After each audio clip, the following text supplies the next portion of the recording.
king haunted by fear, a hero rising in the shadows. This is David and Saul. After David defeated Goliath and the Philistines fled, the people of Israel rejoiced. Songs filled the towns and villages. Stories of the young shepherd who had slain the giant spread far and wide. People told of his courage, his faith, and his trust in God. Even King Saul heard the songs. At first, he was pleased. What a brave warrior, he thought. He has fought for Israel. He has done well. But soon, a shadow crept into Saul's heart. Everywhere David went, the people praised him more than the king himself. They sang, "Saul has slain his thousands, and David his tens of thousands." A fire of jealousy began to burn in Saul's heart. He feared David might one day take the throne. He began to see David not as a hero, but as a threat. Saul's fear grew into anger. He plotted to kill David. At one moment, while David played music to calm the king, Saul hurled a spear at him. David dodged, and the spear struck the wall. Saul's anger only deepened. He commanded his soldiers to watch David, hoping to find a moment to kill him. But God was with David. Every battle he fought, he succeeded. Every victory only made Saul more fearful. David did not retaliate with anger. He remained humble, faithful, and patient. He trusted that God's plan would unfold in its own time. David became close friends with Saul's son, Jonathan. Jonathan saw the courage and the heart of David.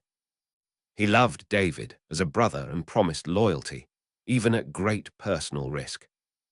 Their friendship became a bond of trust and faith. Jonathan warned David whenever Saul plotted against him. Together, they made a covenant, vowing to protect one another and their families forever. Saul's jealousy continued to grow. He sent David away to fight more battles, hoping he would be killed. But David triumphed every time. He survived, he prevailed, and God's favor was with him. Eventually, Saul's anger could no longer be contained. He commanded his servants to kill David. David fled for his life. He became a fugitive, living in caves, forests, and deserts. He survived through cunning, courage, and divine guidance. Yet even in hiding, David refused to fight Saul directly. He had chances. Once he entered Saul's camp at night. Saul was asleep. David crept close, sword in hand, ready to strike. But David paused. He remembered that Saul was the Lord's anointed. He could not harm the king. Instead, he quietly took Saul's spear and water jug and left. David's heart was guided by faith, not fear or revenge. During these years, David's band of followers grew. Men who trusted his leadership and believed in his cause joined him. They lived in caves, moving from place to place, always alert, always careful. Yet David treated his men and his enemies with integrity and justice. Even when Saul pursued him relentlessly, David never gave in to anger. He spared the king's life on multiple occasions. Once, Saul entered the wilderness where David and his men were hiding.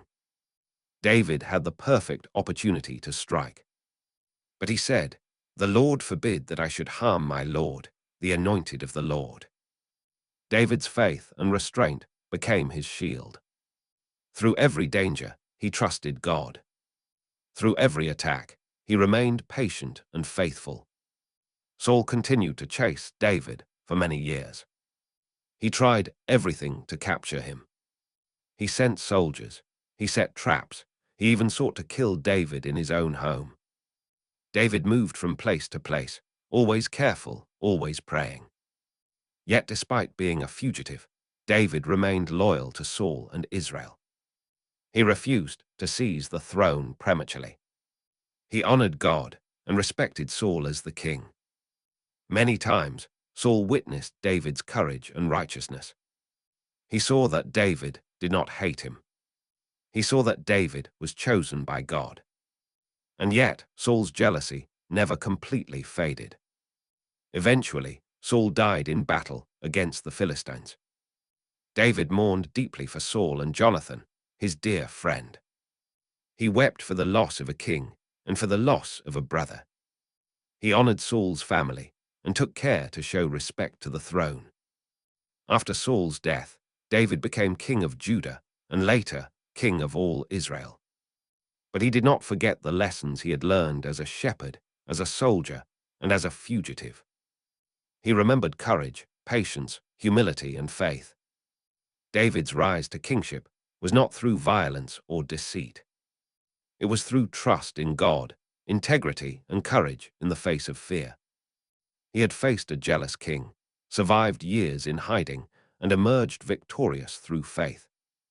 The story of David and Saul is a story of restraint, wisdom, and trust in God. It reminds us that true strength is not in power, weapons, or force.